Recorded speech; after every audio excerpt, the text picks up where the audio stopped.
एक गांव में काजल नाम की लड़की रहती थी।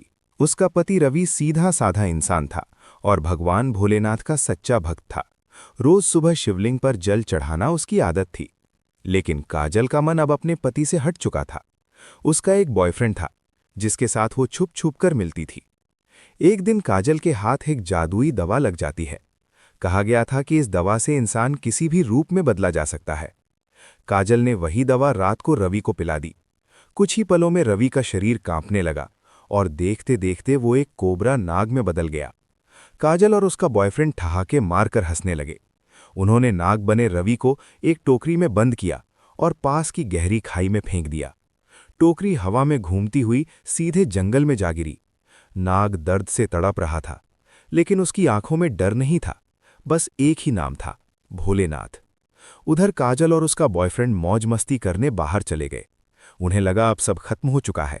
जंगल में नाग बने रवि पर एक भयानक अजगर की नजर पड़ जाती है। अजगर उसका पीछा करने लगता है। नाग जान बचाकर भागता है, लेकिन उसकी ताकत जवाब देने लगती है।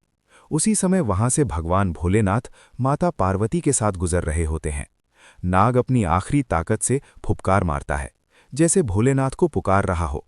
भोलेनाथ रुक जाते हैं। उनकी आंखों में करुणा और क्रोध दोनों आ जाते हैं।